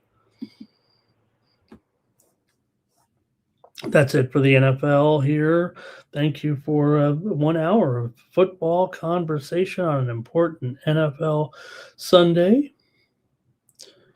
And let's go to, we've got NBA action here on Sunday with 8 games in the NBA here with the NBA Cup last night. So you got these leftover teams, I'll call them. You got to write in these games. Let's go to the top of the board.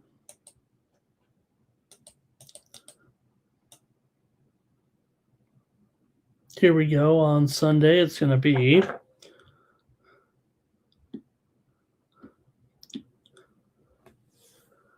the Washington Wizards. Oops, let me get that.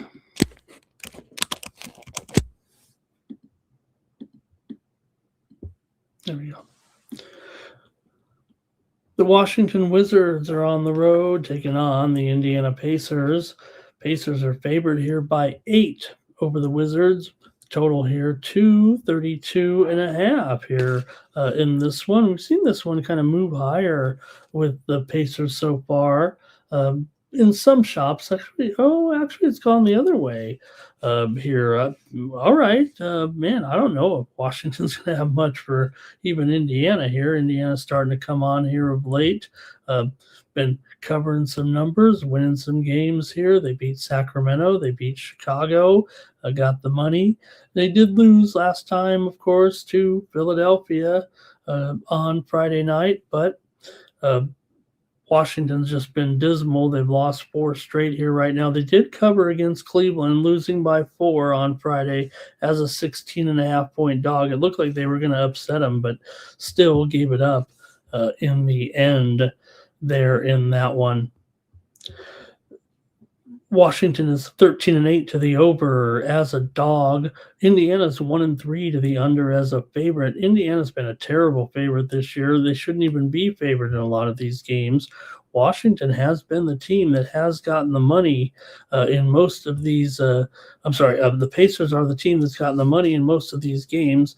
Pacers are 8-5 against the spread at home. Washington 4-8 against the spread on the road. 7-14 against the spread as a dog. So didn't mean to say the wrong statistic there. I just was looking at them backwards, actually, because the two teams did meet back on November 28th, and Indiana won and covered 119-88 as a 6.5-point favorite. I think they can probably roll here against Washington. Washington, it seems like if they're coming off a decent effort, I don't expect them to come in here and have a decent effort against this one, only getting 8 points.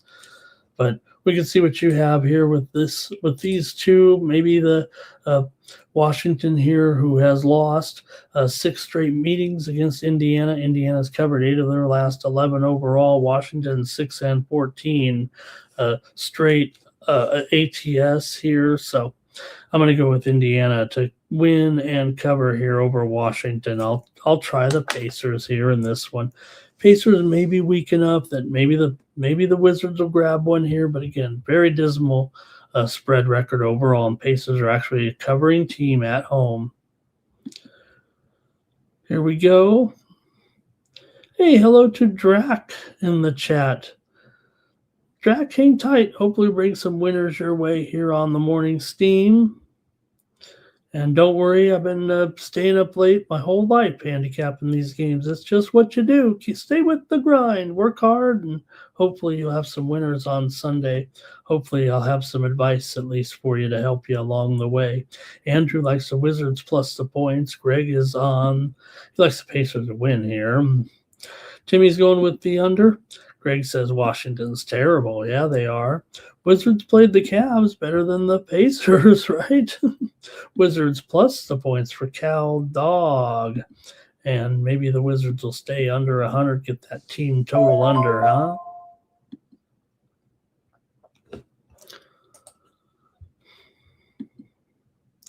Next up, the Charlotte Hornets are going to take on the Cleveland Cavaliers here on Sunday afternoon, 3:10 Eastern, 3:30 Eastern, 12:30 Pacific. Charlotte coming in with a 7-18 record. They've lost a couple in a row here to Denver and Chicago. For Cleveland here, they are coming in off of that win over Washington. They did not cover the spread. They've failed to cover the spread in 3 of their last 4 games coming in. We know Cleveland's one of the worst spread teams in the league. They're 4-11 against the spread at home, 7-16 against the spread as a favorite. Meanwhile, Charlotte is 11-10 against the spread, at least as a dog. Charlotte's covered 4 of the last 6 meetings between the two teams coming in. Cleveland's gone under in 9 of their last 13. Charlotte's gone under in 8 of their last 9. Cleveland's gone under in 8 of their last 9 at home. I'm going to go under in this one with Charlotte and Cleveland here. Look, as far as the side is concerned here, yeah, you know what? Maybe, just maybe, it is a situation where Cleveland, 10.5, man, they're not covering these numbers. Like I said, dismal spread record here. And with the total here, I mentioned some of those trends, right? You also have Charlotte 6-15 to the under as an underdog. So I'm going to go under with Charlotte and Cleveland here. All right, let's see here. Ball over in his assists. Kneppel over in his PRA, says Andre. And Timmy's going to go with the under here with me.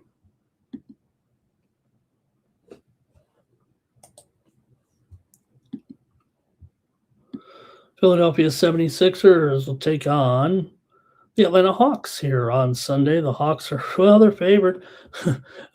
Favored at home by 4.5 here against Philadelphia. Obviously, with this one, you got to check the injury report. You got here for Philly getting 5 points in the total, 226.5. Tyrese Maxey is out of this game. Well, he's doubtful right now, but it doesn't look good. He's just under the weather here. And Joel Embiid, he's questionable for this game, actually coming in. Atlanta here, Walker Alexander is questionable. Porzingis is out. Jacob Toppin is out. And Folly Dante is out. So, yeah, you got some key pieces on both teams missing this game here on Sunday. Still Atlanta, a 5.5 point favorite. Philadelphia has been the better cover, but can they find the players in there without their super Maxey? Maxey is a star. Again, let's be real here. But also, if Embiid does miss the game, another game or whatever, but total here 226.5. Atlanta is 7-5 to the over as a favorite. Philadelphia 5-4 to the over as a on the road. These two teams did meet on November 30th. Atlanta won at 142 to 134 in a wild one, but how will that fare if you don't have the big time scoring of Maxey here, who, you know, obviously puts up big numbers. Maxey with a 31.5 points per game scoring average. It looks like he's not in this game. I got to go under right away. I'm just going to go under with Philadelphia and Atlanta. I think that's a major factor here. Now, Philadelphia 7-1-1 against the spread on the road. Maybe they're getting enough points here. You know, we know in the other roles here, maybe it's a little bit better, but give me the under here to be sure. But still, Philly, a pretty solid cover. One of the best road covers in the league so far this season. All right. Andre likes Maxey to go over in his points. Well, at least there'll be a refund. Timmy likes the under here. VJ over in his points, says Andre. And Greg has this one right on the line. Or that's his projection anyway. We know that sometimes Greg makes a pick.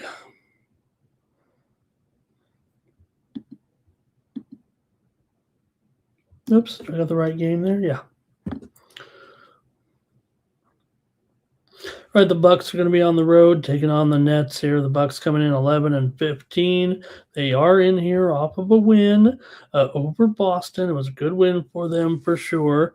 But Brooklyn's been okay here of late. They beat New Orleans. They beat Chicago. They beat Charlotte. Losses to Utah and Dallas, but they're at home here. basically in a pick'em situation. Total here 219.5. Of course, Milwaukee will still be coming in here a little bit shorthanded without Giannis here, but Cam Thomas is out for Brooklyn, so missing some key parts here, but also AJ Green out for Milwaukee in this one. Milwaukee's been doing terribly here. I'm probably just going to take Brooklyn. You got Milwaukee 3-8 straight up on the road, and Brooklyn only has a 2-10 record at home. Brooklyn has won 5 games as an underdog this season. These two teams are pretty steady under here right now, with Brooklyn 10-13 to the under as a dog. They've gone under in 6 of their last 7 at home. They've gone under in 9 of their last 11 overall. Milwaukee's gone under in 7 of their last 9. I'll take Brooklyn, but I think the under is a good look here too, probably. But even at 219, two teams met on November 29th. It was 116-99. Milwaukee got the win and the cover as an 11-point favorite. Here is Porter Jr. for a little action there for Timmy Two-Shoe. Can't trust the Bucks, can't trust anybody, right? And let's see here. Spread is too low, says Greg.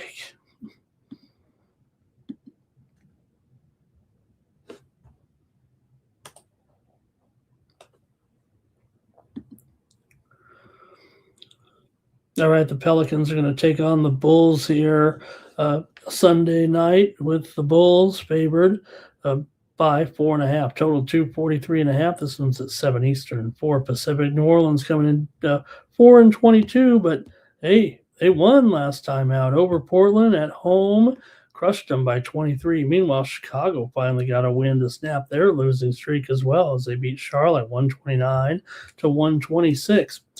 New Orleans has been the better cover this season. They're 15-10 against the spread overall. Meanwhile, Chicago just 2-10-1 as a favorite. So even as a 4.5-point favorite, how can you trust these guys right now? Chicago's gone under in 7 of 11 at home. 8 of 13 as a favorite have gone under. New Orleans has trended over for the most part, but on the road 5-6 to the under coming in here, and that total is pretty high after all. New Orleans, cover machine here at this point. You can say what you want about them with this terrible record, but punters are pretty happy. Final. Not only that, they've covered 6 of the last 8 meetings between the two teams overall. Chicago's lost 7 of 8. New Orleans has lost 16 of 18, but that 6-1 spread record in their last 7 games against overall, and Chicago just 2-9 in the last 11. I got to take New Orleans here. Final. Take the points plus 4.5 in this one. I'm going to take the Pels to cover. And we've got here, look at this. I mean, Greg's got it as an upset. He's got the wrong team as favored, says Greg.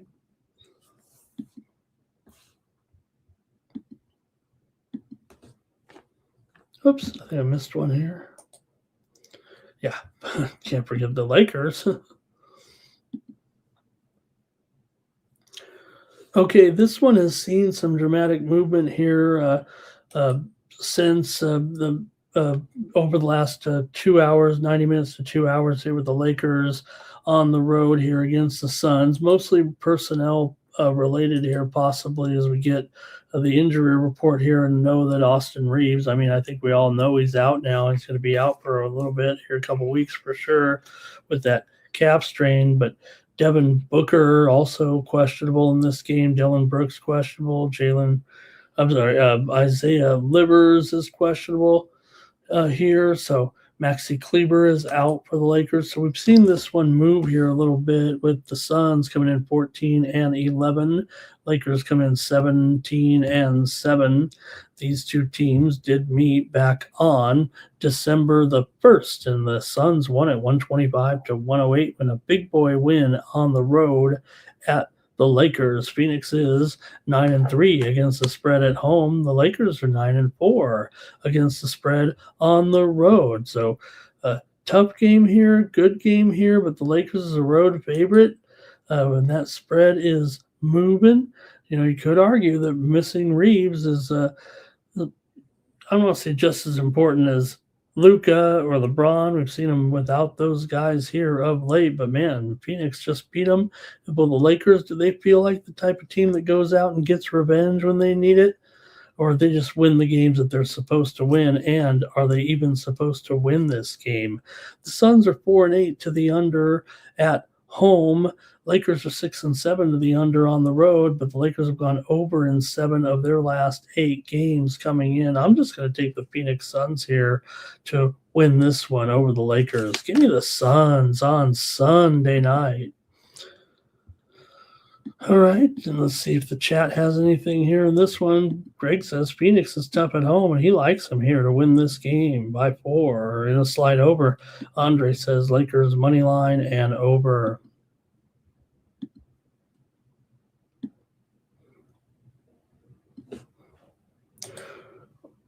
One more late game here. It's going to be the Warriors taking on the Trailblazers, and the Warriors are favored on the road by 4.5 here. Look, Warriors are 13-13. They did lose that game on Saturday night with Minnesota 120-127. It went back and forth, but Minnesota pulled away late. The Warriors had back-to-back wins over Cleveland and Chicago before that. Portland, meanwhile, 3 straight losses, 2 straight non-covers against Minnesota and New Orleans here. But still, Portland, one of the best underdogs in the league, 12-4 ATS. Golden State 8-8 ATS as a favorite. And you have a Warriors team coming in here just 3-6 in their last 9 against Portland overall, despite the fact that they've won 9 of the last 11 meetings. Portland's just 1-6 straight up in their last 7, but have covered 4 of the last 6 games coming in. Warriors are 15-11 to the over this season. Portland's 16-9 to the over, including 6-3 to the over at home coming into this one. But feels like the Warriors here in this series right now, Portland has won the last 2 meetings between the 2 teams. I got to grab Portland here plus the points in this one. I think I missed a game in there. Let me see what's going on here. Yeah, I'm sorry about that. The Kings are taking on the Timberwolves here. Timberwolves by 10.5, total 230.5. Here in this one, the Kings have dropped 2 straight losses to Denver and Indiana. Kings are a dismal cover here, 7-15 against the spread as a dog, but Minnesota's 7-13 against the spread as a favorite. It's a lesser of 2 evils, it feels like, in this matchup. Who can cover? Minnesota is winning, but they're not covering, although they did cover against the Warriors in that game. They lost at home to Phoenix. They didn't cover in a win against the Clippers. They didn't cover in a couple of wins against New Orleans. They're one of the worst spread teams as a favorite this season, going up against one of the worst spread teams as an underdog. Maybe I'll look to the total here in this one with the Kings and the Timberwolves. You got the Kings here have gone under in 4 of their last 5 games coming in. Wolves are 5-7 to the under at home.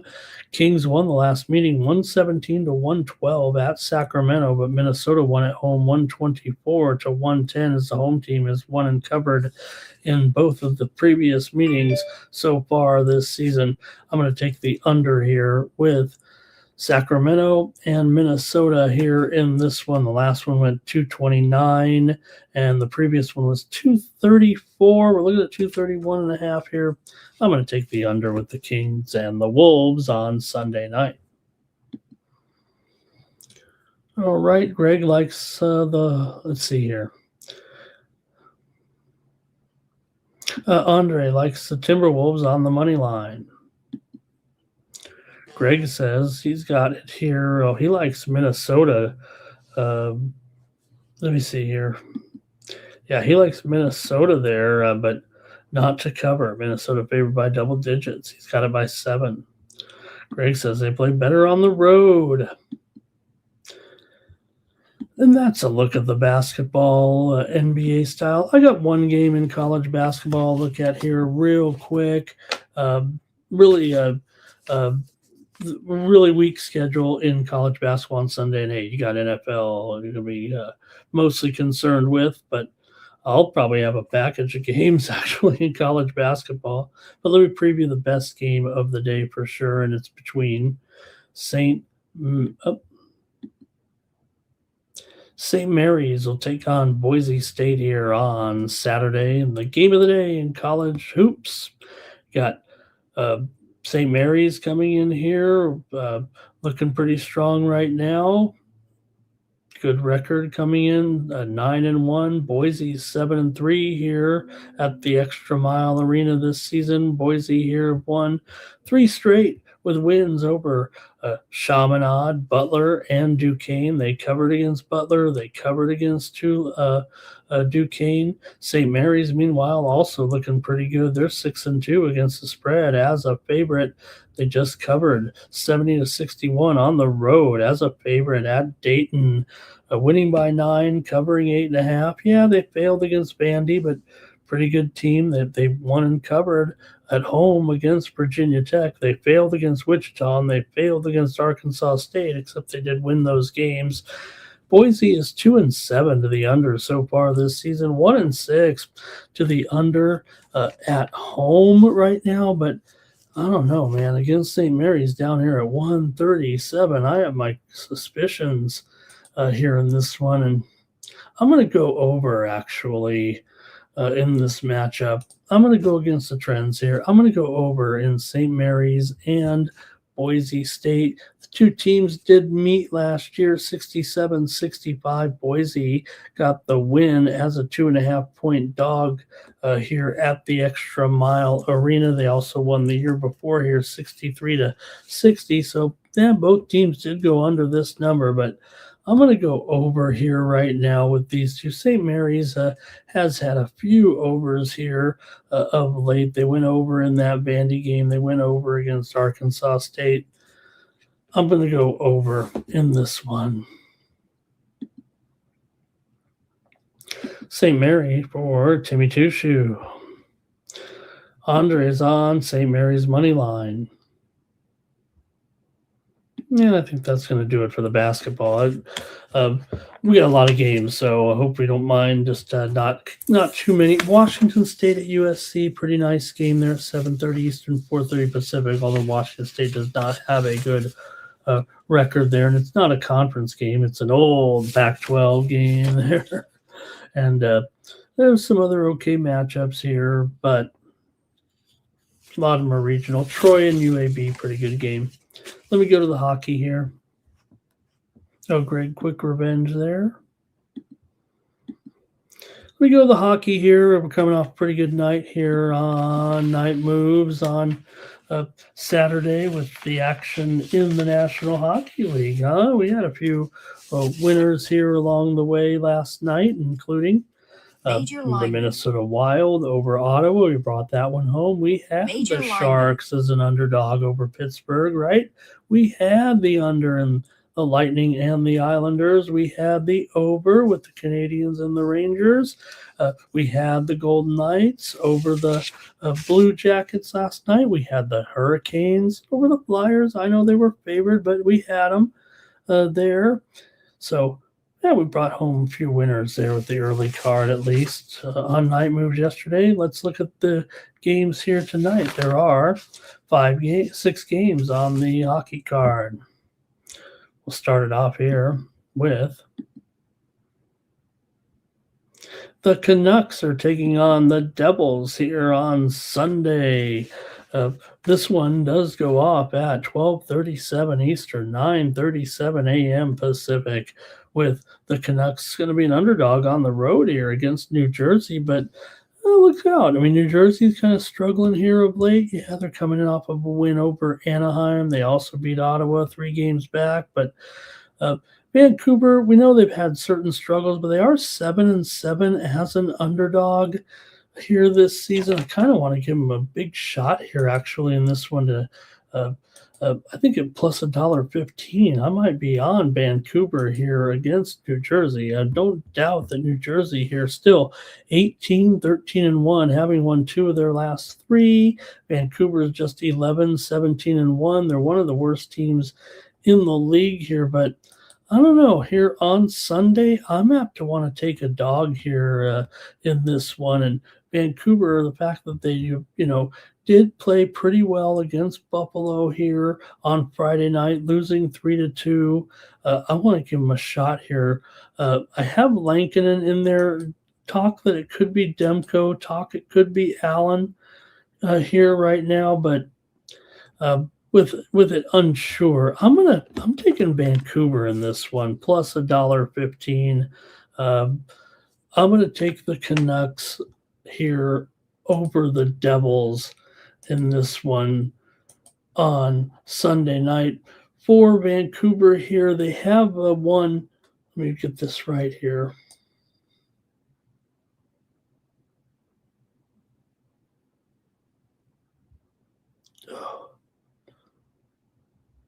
Stand by here. Okay. Just want to make sure I got the trends here a little bit. Okay, so Vancouver has won 2 of the last 3 meetings between the two teams, including 2 straight meetings here, winning last year here 4-3, and winning the previous year here 6-4. So, look, when it comes to those type of trends, these are ones that just have a little bit more validity to me. Now, look, Devils have won 16 of the last 19 meetings between the two teams, but New Jersey's lost 5 of their last 6 at home, 6 of their last 8 overall. Vancouver doesn't have a whole lot to hang their hat on, other than the fact that they're, beat Minnesota here recently, and like I said, have won the last 2 meetings. But I'm going to take them here in this one. I'm taking Vancouver. Greg's got the Devils. Drew says Canucks, puck line, and money line. DeBrusk, 8 anytime goal here.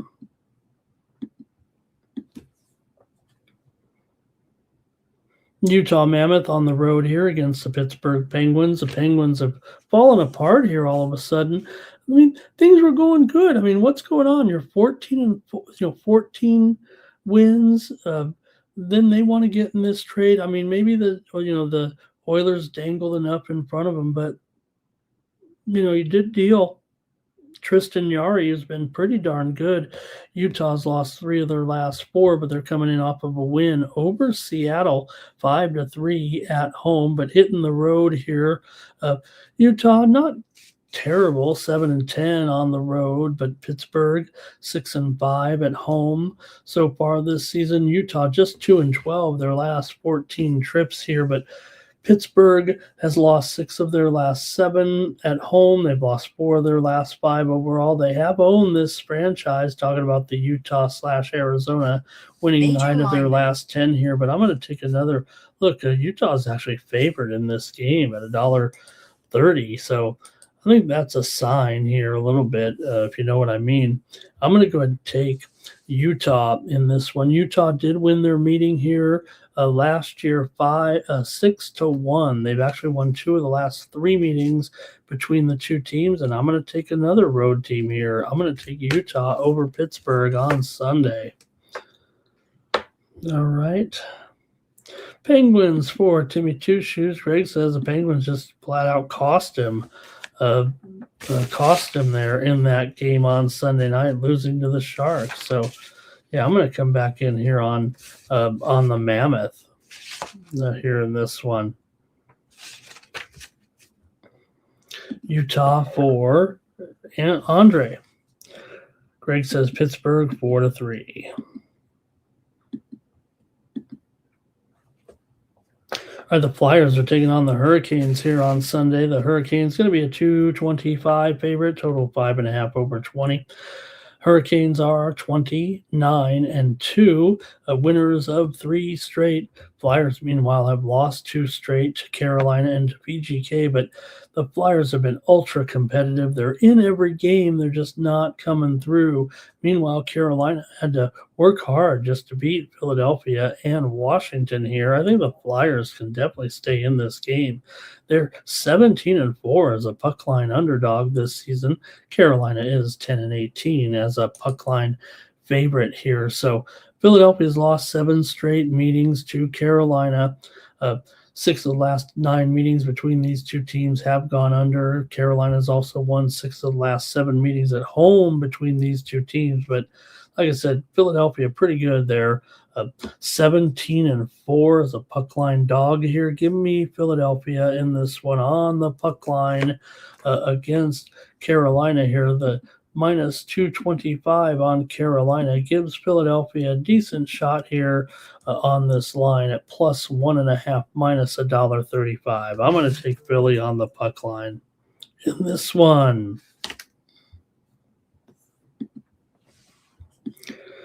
All right, and hey, good to see Ronnie Elston in the chat. Man, it's good to see Ron in the chat right there. Look at who's here. Man, Teflon Don is here. Teflon Don is here.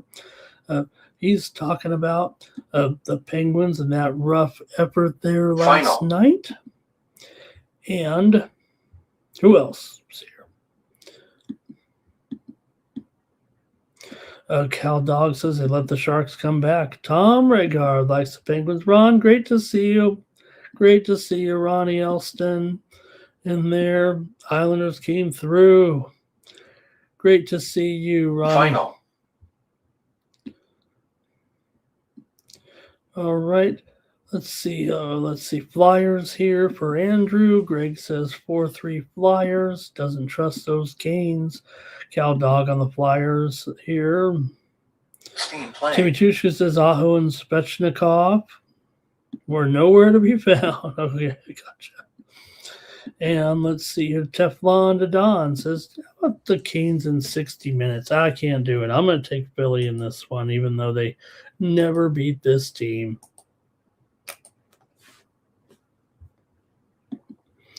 In fact, they just played the other night. What was the score on that one? It was last night, right? That much I can figure out.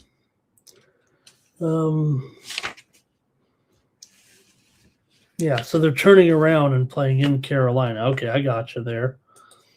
I think you guys were saying in the chat, right, that the result there last night of this particular matchup. What was it? It was 4-3, right? 4-3 Carolina. Yep. All right. Bussy has been money. Bussy, huh? Look at that. For the Hurricanes, Tom Regard on the Flyers on the puck line. Timmy Chushu says, good enough. Canes can be good enough to get the puck line. Greg says, bet against the Flyers and they'll win. Me too. Whenever I went with the Flyers, I lose. When you take them, they win. Or no, vice versa. Cal Dog says 4-3 in a shootout. Someone's going to win. Timmy Jushin says it'll be 3-1 or 4-1. I assume you guys are talking about the favorite, or at least Timmy is. A couple more here, and it's going to be a great night here on Night Moves. Thank you for joining me. How about the Bruins taking on the Wild here? Boston on the road. They're going to be a dog here. They're 19-13 coming in. Minnesota 18-9-5 for the Wild. They're coming in here off of a win over Ottawa last night, 3-2. They got it done. And they're 10-3 at home so far this season. Boston, meanwhile, 17-11 as an underdog, one of the best underdogs in the league. And Minnesota is 7-8 as a favorite here, and that's interesting, right? That means they've been in a home underdog a little bit here this season. Minnesota comes in here, consecutive wins over Seattle, Dallas, and Ottawa coming into this one. Minnesota, they are 6-9 to the under as a favorite, but Boston's 16-12 to the over as a dog. Coming into this one, Boston has won 5 of their last 6 coming in, but Minnesota's won 6 of their last 7 at home. Minnesota's gone under in 12 of their last 16 games. right now coming in. Let's see what you guys have in this one. This one feels a little bit tougher for me. So I want to hear what you have to say with Boston and Minnesota here tonight. And it's going to be the Bruins for Timmy Chushu. And Andre says, take the Wild. Cal Dog is on the Wild here.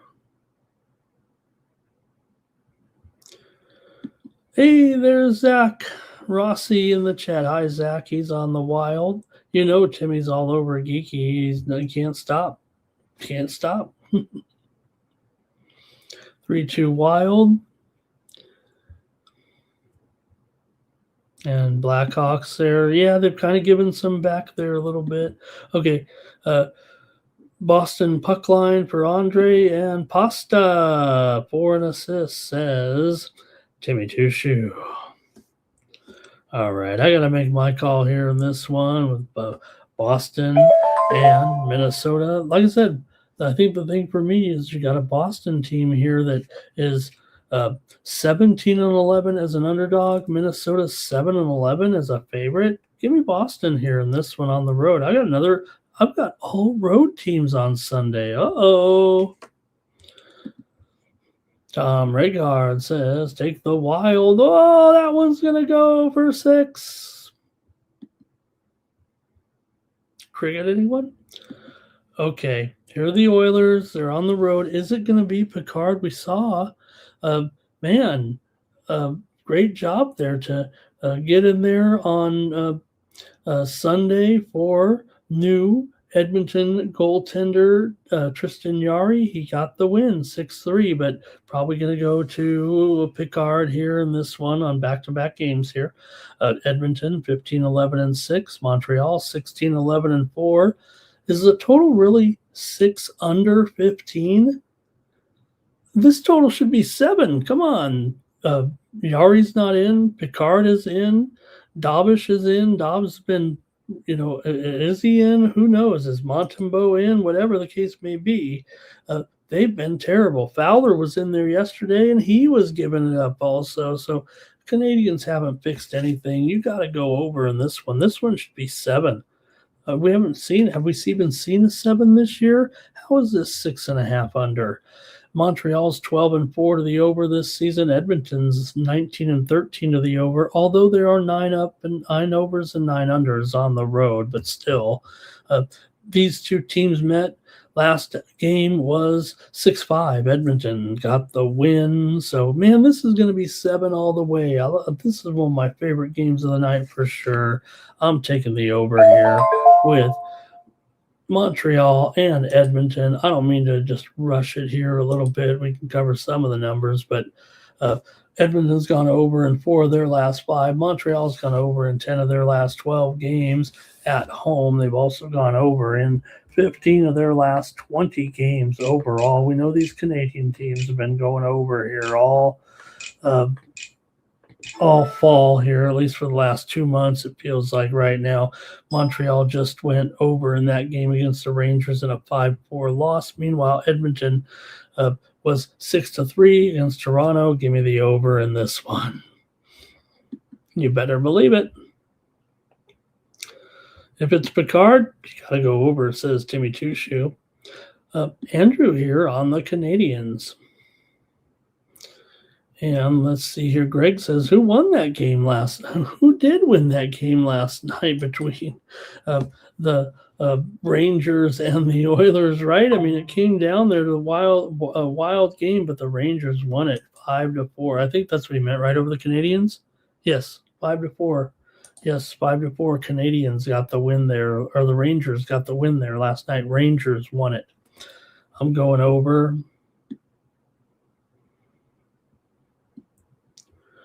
All right, Greg here says 4-3 Oilers. There it is. I've got one more here, and what a great show. Thank you, everybody, for spending nearly 2 hours. Here was 2 hours of sports betting talk with me. I feel so fortunate that I have 4 dozen of you here still sticking through here in the middle of the night, checking me out here. I'm trying to watch a little Big Bash cricket. Little Big Bash cricket here in the middle of the night. If you're familiar with the Big Bash League, got the Perth Scorchers and the Sydney Sixers going here. It's probably my favorite league of all. Okay, of all cricket leagues. Okay, Buffalo here in Seattle. Buffalo's won 2 straight. They're hot. Buffalo with wins over Edmonton and Vancouver. They're on the northwest swing. They've been on this road trip a long time, but they're finding some gumption here a little bit with these 2 wins. We know Seattle's been awful as well. They're in a big time slump too. Now Buffalo's 4-9 straight up on the road. Seattle is at least 7-5 at home, but Seattle's 9-15 straight up as an underdog here, and I feel like Buffalo's got a little bit of momentum right now. I know that they did play a couple of nights ago, did Buffalo, and beat Vancouver, but they've had a couple of days off here before this departure game, and I like them. I'm taking them to beat Seattle in this one. Give me Buffalo here. Buffalo won here in Seattle back in March of 24, 6-2. First meeting this season was in Seattle here. The second meeting, the regular season meeting here in Seattle last year was won by Seattle, but I'm going with Buffalo here. They're actually favored in this one at minus $1.20, so I'm going to take them though here. Buffalo is 9-6 to the over on the road, but Seattle is 4-11 to the under at home.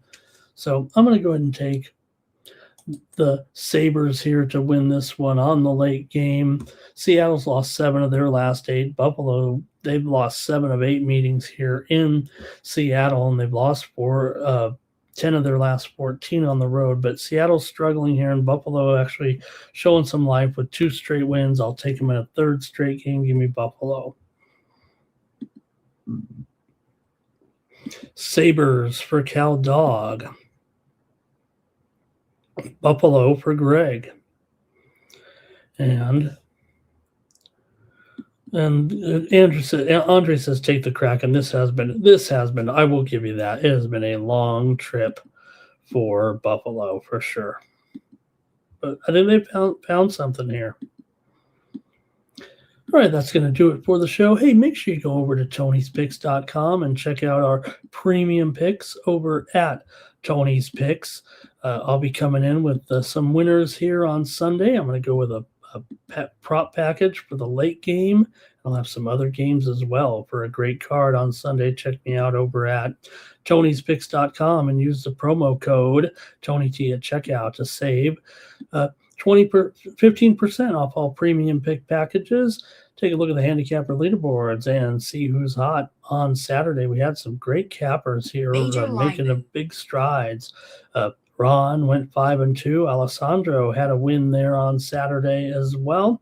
And I'm up there in the last 30 days, hanging out there up 6 3/4 units. So check me out over at Tony'sPicks.com. I'll have some winners here. Had a rough night on the UFC here, but did win with Northern Iowa and Oakland game to go under. I also had Mariston Bryant over, and I had Robert Morris there. So pretty much a small loser there on the day, but I'm going to bring it back here on Sunday. So make sure you check me out and use that promo code TonyT at checkout. Save 15% off all premium pick packages from me or the other handicappers over at Tony's Picks. All right, that's going to do it here for Night Moves. Really appreciate everyone hanging in here with me for 2 hours of sports talk. I just keep on talking until we're all done. Thank you, everybody.